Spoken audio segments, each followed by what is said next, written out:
Blanton. Keep that in mind. Okay, I got wasn't it. making money. It's in mind.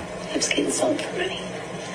You ain't country. Not country. It pisses me off more. Why are see. you wearing boots and jeans and a cutoff to a frat party? Huh? I'm gonna get off of this, but the only other question I had, because obviously she's in a tizzy about whoever showed up at this frat party. Why you didn't ask her?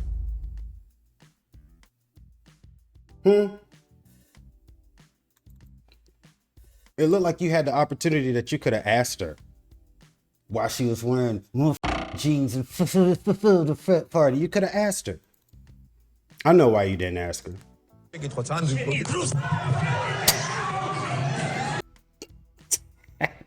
All right, done with that.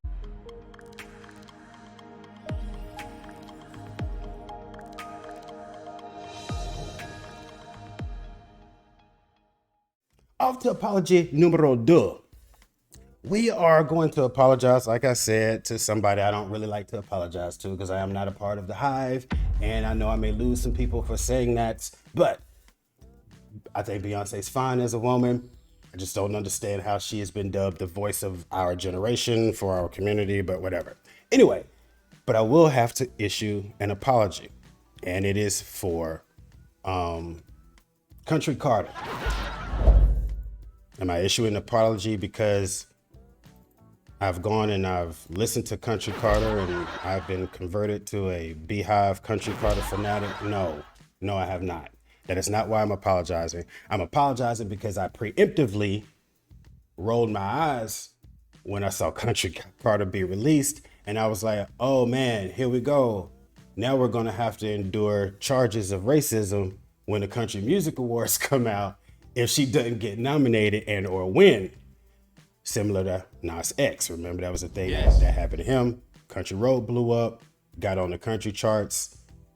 There was a little turmoil about it, you know what I mean? And then Garth Brooks came to his defense, made the remix, blew it up even further. History from there. All right. So I thought the same thing was gonna happen with this, with the Country Carter, but I was wrong. And that's why I'm issuing an apology, because we did not have to wait for the Country Music Awards to come out for charges of racism. We actually get to see it in real time before the Country Music Awards. Somebody at Indiana State University decided to offer it up without even being asked. And really, to be honest, I think she got triggered by something, probably when she went out, I think at a frat party or something like that. What is this? This is a YouTube virtual live stream. So YouTube has been encouraging people to use their vertical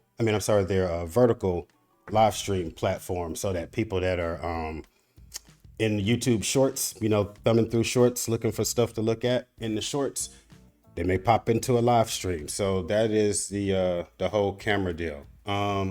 But if you mean, and I'm talking to Overflow, so what's up, Overflow? And if you meant specifically what kind of camera, it's a Canon SL3. But I think you mean why the screen's up and down like that. So anyway, yeah, so let's get on over here to Indiana State University right quick, and see what this is about.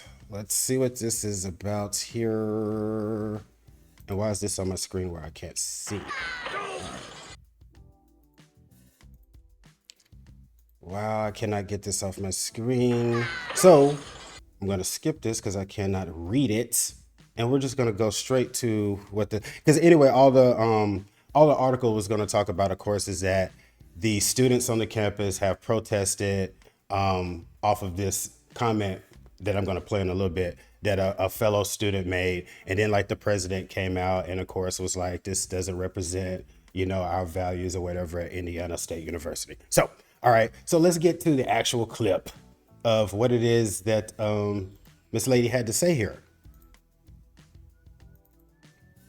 But if you're black, you're not country. Yeah. I don't care.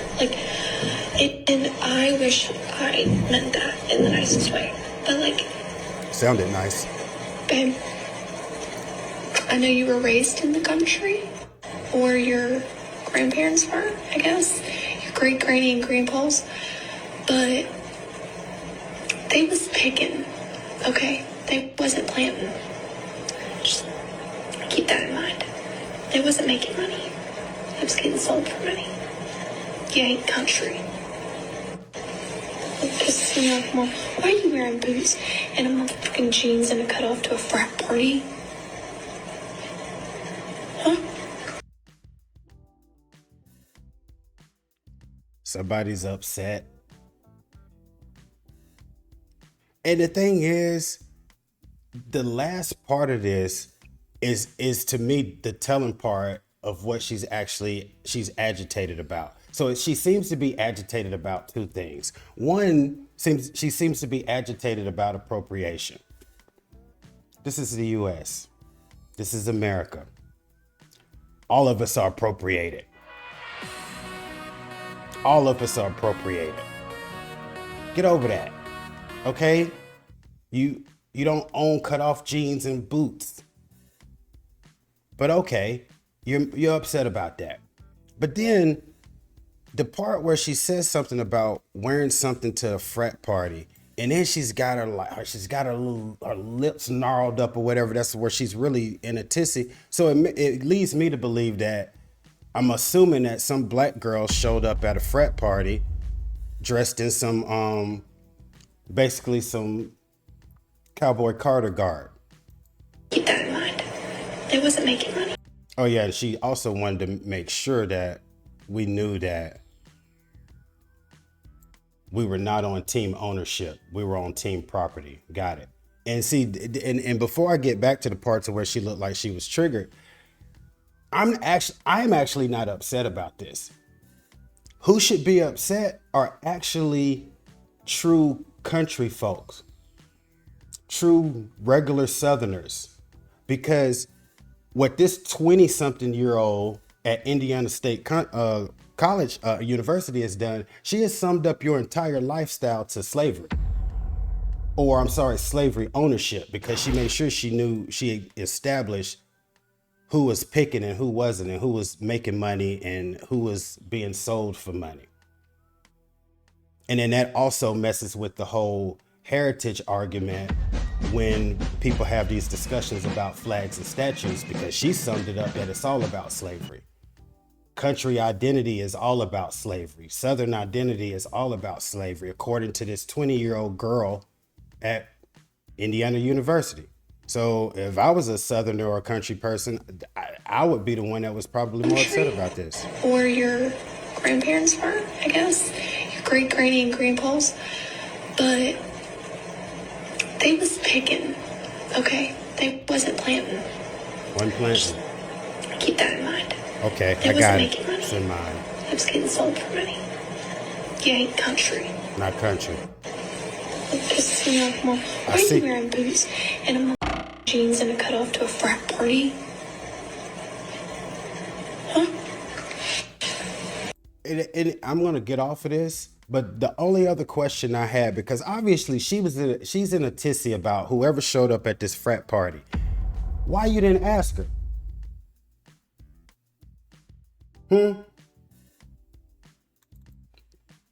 It looked like you had the opportunity that you could have asked her why she was wearing jeans and the frat party. You could have asked her. I know why you didn't ask her.